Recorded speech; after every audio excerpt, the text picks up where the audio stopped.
మీరు ఇంజనీరింగ్ చేశారా? జాబ్స్ కోసం సెర్చ్ చేస్తున్నారా? 3600 మందికి పైగా స్టూడెంట్స్ కి జాబ్స్ వచ్చేలా చేసిన కోడ్ జ్ఞాన్ 100 డేస్ సాఫ్ట్వేర్ కోర్సులో జాయిన్ అవ్వండి. మీ కెరియర్ ని బిల్డ్ చేసుకోండి.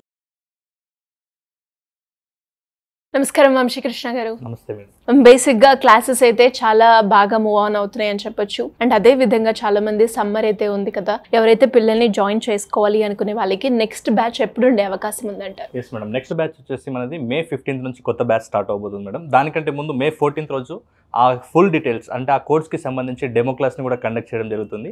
సో ఆసక్తి కలిగిన వాళ్ళు ఎవరైనా సరే, మా పిల్లలు చదువులో వెనుకబడి ఉన్నారని, లేకుంటే చదవడం మీద ఇంట్రెస్ట్ లేదని, ఎంత చదివినా మర్చిపోతున్నారు, స్పీడ్గా సిలబస్ని కంప్లీట్ చేయలేకపోతున్నారు, సో ఎవరైనా సరే 4th స్టాండర్డ్ నుంచి పీజీ లేకుంటే ఇంకా మీరు ఏ ప్రొఫెషన్ ఉన్నా సరే అటెండ్ అవ్వచ్చు.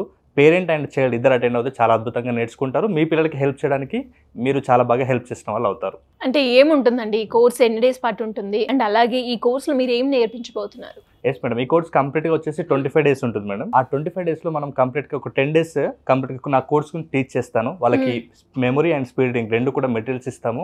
దాని తర్వాత దాంట్లో డిఫరెంట్ టైప్ ఆఫ్ టెక్నిక్స్ ఉంటాయి. ఇప్పుడు పిల్లలకి లాంగ్ ఆన్సర్స్ ఎలా నేర్చుకోవాలి, షార్ట్ ఆన్సర్స్ ఎలా నేర్చుకోవాలి, ఏదైనా మీనింగ్ తెలియని వర్డ్స్ ఉంటే ఎలా నేర్చుకోవాలి, టఫ్గా ఉన్న సిలబస్ ఎలా ఈజీగా నేర్చుకోవాలి, ఇవన్నిటికి సంబంధించి ఓవరాల్గా 25 మెథడ్స్ ఉంటాయి మేడం. స్పెల్లింగ్ మిస్టేక్స్ని ఎలా ఓవర్కమ్ చేయాలి, ఇలాంటివన్నీ కూడా పిల్లలకి ఏ స్టడీస్లో ఎదుర్కొన్న వాళ్ళ అన్ని ప్రాబ్లమ్స్కి 25 మెథడ్స్ మెమరీ స్కిల్స్ కూడా నేర్పిస్తాం. తర్వాత ఒక 10 skills ఉంటాయి స్పీడ్ రీడింగ్లో, అంటే స్పీడ్గా ఎలా రీడ్ చేయాలన్న దానికి సంబంధించి. సో ఇంకా దీంతోపాటు స్టడీ స్కిల్స్, ఇంకా కొంతమందికి ఆఫ్టర్ 10th అండ్ ఇంటర్ కూడా ఎలాంటి కోర్సెస్ తీసుకోవాలన్న దానికి సంబంధించి కూడా మనము ఈ కోర్స్లోనే కంప్లీట్గా వాళ్ళకి క్లియర్గా ఇన్ఫర్మేషన్ ఇవ్వడం జరుగుతుంది మేడం. ఎనీవేస్ ఇంట్రెస్ట్ ఉన్న వాళ్ళు కింద స్క్రోల్ అవుతున్న నెంబర్ని సంప్రదించవచ్చు. Right. Coming to the subject అండి, అండ్ చాలా మంది పేరెంట్స్ అంటే కొంతమంది స్టూడెంట్స్లో మనం చూస్తూ ఉంటాం, స్టడీస్ అంటే అస్సలు ఇంట్రెస్ట్ ఉండదు, బట్ పేరెంట్స్ ఫోర్స్ మీద వాళ్ళు చదువుతూ ఉంటారు. అలాంటప్పుడు స్టడీ వాళ్ళకి ఎక్కుతుందంటారు, దీన్ని ఎలా చూడాల్సిన అవసరం ఉందంటారు? ఎస్ మేడం, ఇది చాలామంది పేరెంట్స్కి అవేర్నెస్ క్రియేట్ చేసే వీడియో అని చెప్పొచ్చు. ఎందుకంటే ప్రతి స్టూడెంట్కి ఈ మధ్యకాలంలో ఎలా అవుతుందంటే, పిల్లలకి ఇంట్రెస్ట్ లేకపోవడం వల్ల బలవంతంగా చదివించడం అయిపోతుంది, లేదనుకుంటే పేరెంట్స్ భయపెట్టి చదవడం అయిపోతుంది. అవును. ఇప్పుడు పేరెంట్స్ భయపెట్టి చదివించినప్పుడు ఏమవుతాయంటే పిల్లలకి ఎలా దాని నుంచి తప్పించుకోవాలనే ఆలోచన వస్తుంది. అంటే భయపడినప్పుడు ఈ భయానికి నేను గురి కాకూడదంటే దీని నుంచి తప్పించుకోవాలి, కాబట్టి భయపెడితే పిల్లలు పొరపాటున కూడా చదవరు. కాబట్టి ఫస్ట్ భయం వద్దు. ఇంకా నెక్స్ట్ అతిపెద్ద ప్రాబ్లం ఏంటంటే పిల్లలకి బలవంతంగా చదవడం అనమాట. సో బలవంతంగా చదవడం అనేది చాలా నష్టాన్ని క్రియేట్ చేస్తుంది మేడం పేరెంట్స్కి, అలాగే పిల్లలకు కూడా. సో దాని నుంచి ఫస్ట్ పిల్లలకి ఏంటంటే వాళ్ళ మెంటల్ హెల్త్ పాడవుతుంది ఫస్ట్. ఎందుకంటే ఫర్ ఎగ్జాంపుల్ ఇప్పుడు ఒక స్టూడెంట్ ఉన్నారు, 10th class స్టూడెంట్స్, వాళ్ళకి ఇప్పుడు ఎగ్జామ్స్లో మంచి మార్క్స్ తీసుకురావాలని డే స్టార్టింగ్ నుంచి కంప్లీట్ ఆ డే మొత్తం కూడా షెడ్యూల్గా క్రియేట్ చేశారు అనుకోండి. ఇప్పుడు ఆ డే మొత్తం అంటే వాళ్ళకి ఒక టైం టేబుల్ సెట్ చేసి ఎక్కడెక్కడ ప్యాక్ చేశారు, టైం మొత్తం బ్లాక్ చేసేసారు. ఇప్పుడు వాళ్ళకి ఏం జరుగుతుందంటే వాళ్ళు బలవంతంగా చదువుతున్నారు అక్కడ. అంటే డే మొత్తం చదవడం అనేది ఎవరికి కూడా ఇష్టం ఉండదు, కానీ పేరెంట్స్ బలవంతంగా ఆ డే మొత్తం చదివించడం వల్ల ఏం జరుగుతుందంటే, ఒకటి ఫస్ట్ వీళ్ళకి ఇంత డే మొత్తం అక్కడ స్టక్ అయిపోయారు కాబట్టి మెంటల్గా డిప్రెషన్, స్ట్రెస్కి లోనే అవకాశం ఉంటుంది. తీరా చూస్తే మనం ఇలా ఇంత టైం సెట్గా పేరెంట్స్ అరేంజ్ చేసిన వాళ్ళకి యావరేజ్ మార్క్స్ వచ్చాయి అనుకోండి. ఇప్పుడు ఫస్ట్ అంత స్ట్రెస్ టైంలో వాళ్ళకి తలనొప్పి, లేకుంటే స్ట్రెస్కి గురవడం, జ్వరాలు రావడం, ఇలాంటి ప్రాబ్లమ్స్ ఒకటి వచ్చి మెంటల్ హెల్త్ పాడవుతుంది. తీరా చూస్తే వాళ్ళకి ఫైనల్గా యావరేజ్ మార్క్స్ వచ్చినప్పుడు అక్కడ టైం పోయింది, ఇక్కడ మెంటల్ హెల్త్ కూడా పాడైపోయింది. అంటే ఎక్కువ బలవంతం పెట్టడం వల్ల మెంటల్ హెల్త్ పాడవుతుంది.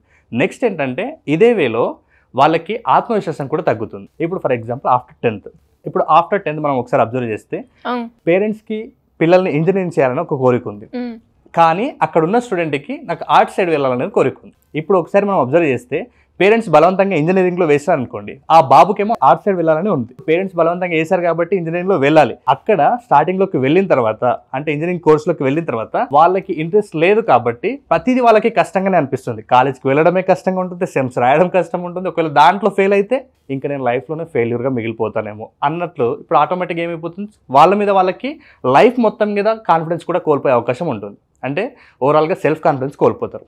నెక్స్ట్ వచ్చేసి క్రియేటివిటీ కూడా కోల్పోతారు వీళ్ళు. ఎలా అంటే ఇప్పుడు ఫర్ ఎగ్జాంపుల్ ఒకరికి కథ రాయడం లేకుంటే డ్రాయింగ్ వేయడం అనేది ఇష్టం ఉంది, కానీ పేరెంట్స్ ఏమన్నారంటే అరే ఇదంతా వేస్ట్ నాన్న, ఇదంతా పక్కకి పెట్టి ఫస్ట్ స్టడీస్ మీద ఫోకస్ చేయని చెప్పారు అనుకోండి. ఇప్పుడు ఆటోమేటిక్గా ఏం జరిగిపోతుంది, వాళ్ళకి ఇష్టం లేని అంటే బలవంతంగా వాడికి ఇంట్రెస్ట్ ఉన్న సైడ్ వెళ్లకుండా బలవంతమైన సైడ్ వెళ్తే ఆటోమేటిక్గా వాళ్ళకి ఏమైపోతుంది, దాంట్లో చిన్న చిన్న మిస్టేక్స్ జరిగినా దాన్ని పెద్దగా ఫీల్ అవుతారు.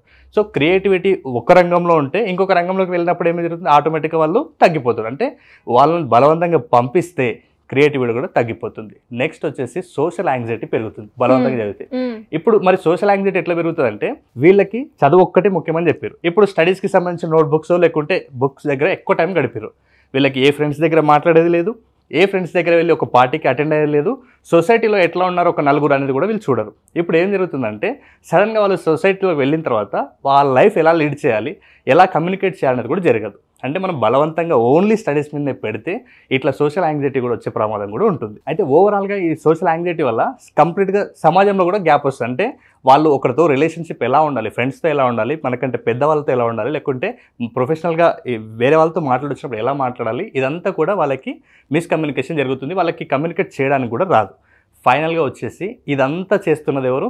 పేరెంట్స్. అంటే బలవంతం. పేరెంట్స్ మీద కూడా ఒక నెగిటివ్ ఒపీనియన్ వస్తుంది. ఎందుకంటే ఇప్పుడు మనకు ఇష్టం లేని పని చేయమని ఎంత బతిమలాడినా, ఎవరు ఫోర్స్ చేసినా కూడా వాళ్ళు అయిష్టంగా చేస్తారు. ఇప్పుడు లైఫ్లో వాళ్ళకి అనిపిస్తుంది ఇదంతా చేసింది ఎవరు? మా పేరెంట్సే చేసిరు. అంటే తనకి ఆసక్తి ఉన్న రంగం తనకేదో తెలుసు, అయినా కూడా పేరెంట్స్ బలవంత పెట్టి చదవడం వల్ల ఒకవేళ అందులో ఏదైనా రంగంలో కోల్పోతే, మనం ఇంతకుముందు చెప్పినట్టు మెంటల్ హెల్త్ కోల్పోతారు, క్రియేటివిటీ కోల్పోతారు, సెల్ఫ్ కాన్ఫిడెన్స్ కోల్పోతారు. ఇవన్నీ కోల్పోయిన తర్వాత ఫైనల్గా వాళ్ళకి వాళ్ళ లైఫ్లో సక్సెస్ అవ్వలేరు. కాబట్టి వాళ్ళ పేరెంట్స్ మీద కోపం వస్తుంది. పైగా ఆ పేరెంట్స్కి ఆ స్టూడెంట్స్కి మధ్య కూడా ఆ మిస్కమ్యూనికేషన్ లేకుంటే వాళ్ళిద్దరిని కూడా ఒకరంటే ఒకరికి అయిష్టత ఏర్పడుతుంది. ఒక పేరెంట్ పిల్లలకి చదువు మీద బలవంతం చేసినట్లయితే ఆటోమేటిక్గా వాళ్ళకి మీ మీద కూడా ఒక బ్యాడ్ ఒపీనియన్ వచ్చే అవకాశం ఉంటుంది. వాళ్ళ లైఫ్ లాంగ్ కూడా మిమ్మల్ని తిట్టుకుంటారు. కాబట్టి దయచేసి ఇంకా అతి ముఖ్యమైనది ఏంటంటే వాళ్ళు ఎంత బలవంతం చేస్తే వాళ్ళు చదువును కూడా భారంగా ఫీల్ అవుతారు. ఎందుకు చదువుని భారంగా ఫీల్ అవుతారంటే ఇప్పుడు మనం ఇన్ని మిస్టేక్స్ ఇన్ని తప్పులు లేకుంటే ఇన్ని నష్టాలు జరుగుతున్నాయని నేర్చుకున్నాం. ఇప్పుడు వాళ్ళకి చదువుని భారంగా ఎందుకు ఫీల్ అవుతారంటే ఇంకా ముఖ్యంగా వీళ్ళు ఓన్లీ పేరెంట్స్ బలవంతంగా చదువు అని చెప్తారు.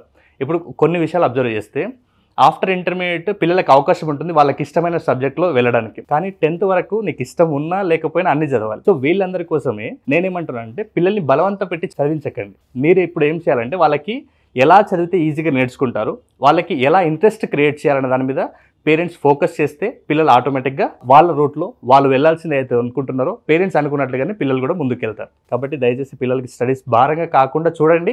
మీరు బలవంత పెడితే ఇన్ని నష్టాలు కలుగుతాయి. కాబట్టి ఇన్ని నష్టాలు వాళ్ళకి కలిగించాల్సిన అవసరం లేదు. ఇలాంటి అంటే ఈజీ వేలో రూట్ చాలా ఉన్నాయి, ఆ రూట్లో వెళ్తే సరిపోతుంది.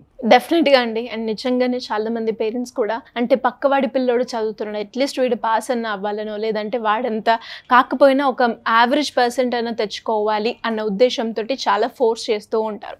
కానీ అది రిసీవింగ్ కెపాసిటీ కావచ్చు, లేదు అంటే ఆ ఫోర్స్ఫుల్గా ఎక్కుతుందా లేదా అని ఆలోచించే పేరెంట్స్ చాలా తక్కువ మంది ఉంటారు.